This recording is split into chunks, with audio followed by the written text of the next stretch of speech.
or bad, black or white, up or down, that's it. Doesn't understand shades, it doesn't understand conscious reasoning, it doesn't understand that times may have changed and you don't want to be eating so many cookies anymore or smoking so many cigarettes anymore. Okay? That's why it's very difficult to break certain habits, and that's why it's very important that we understand how the subconscious mind works in order to be able to break these habits. Okay. Now, let's talk about addictions and how they are reinforced. Addictions can start at a very early age. For example, my addiction to chocolate, of which I'm proud to say that I'm breaking already through dark chocolate first, and using the techniques that I'll show you here. Why did I start liking so much chocolate? Because chocolate was given to me as a reward after every meal when I was a child. Okay? When we are children, we are in a hypersuggestible state most of the time. In fact, we don't develop what is called a critical factor until quite late in life. Okay? What happens is that usually because we don't have experience and we don't have fully developed critical factor, we usually borrow the critical factor of our parents. So if we see our parents drinking, we'll be more open to have a drink.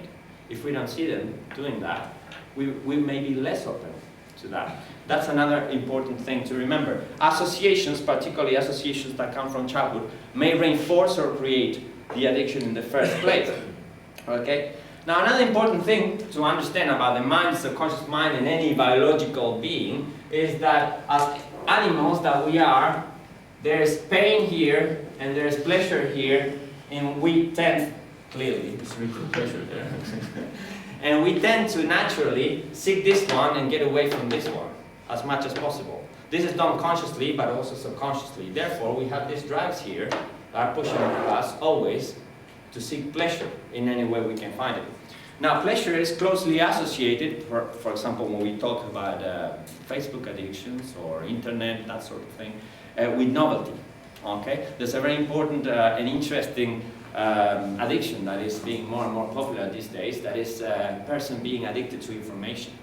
Okay? We will talk about how that is reinforced as well. Are you bored so far? No. Should I continue? Definitely. Good. Okay. It's good to have your attention for a moment. Now, the subconscious needs comfort.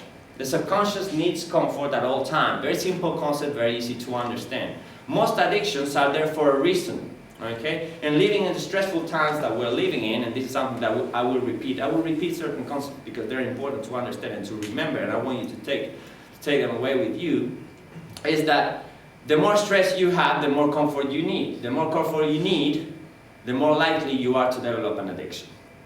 Okay? So the more stressful your life is, the more at risk you are of developing an addiction.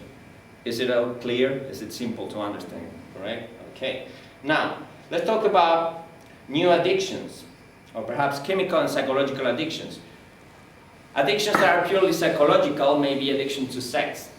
Okay? It is important to realize that the source of that addiction has to do with the psychology of the person, nothing to do with the chemicals. The only chemicals involved with that addiction, perhaps at the point in which we are exercising those behaviors, are the pleasure, the rushes of dopamine, the neurotransmitters that are associated with pleasure in our brain, that happen when we are doing that activity. Okay? Interestingly enough, it has been discovered relatively recently that what we crave so much when we are looking for pleasure or pleasurable experiences is not necessarily the experience itself, but we get the rush of dopamine going through our brain during the anticipation time towards that experience. Okay, that's very important. Someone called Sapolsky from, I think it's Stanford University, has a very interesting presentation on it on the internet. You can see it.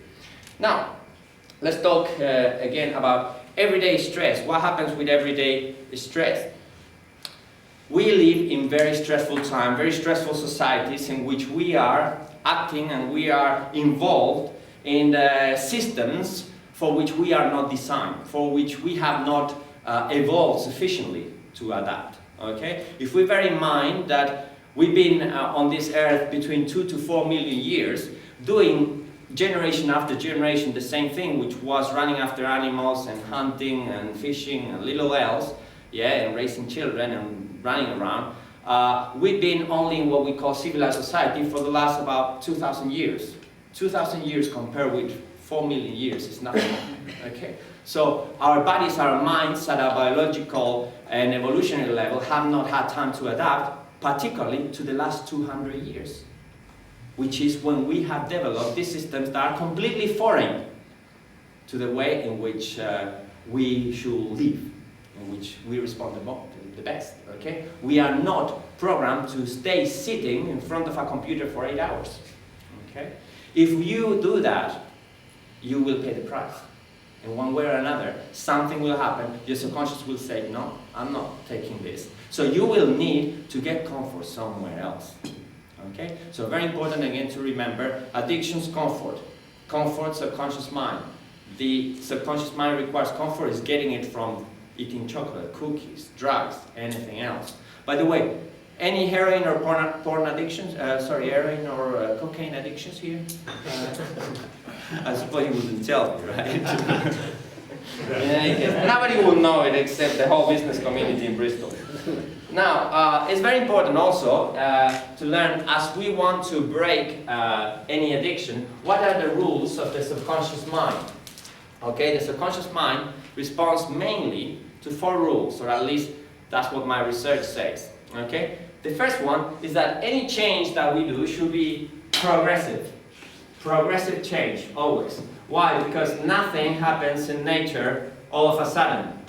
The moon goes up slowly, the birds span their wings or whatever slowly. Everything happens gradually. Therefore, we have to appreciate and apply the rules of the subconscious mind. If we try to do anything too suddenly, we will get rejected by our subconscious mind.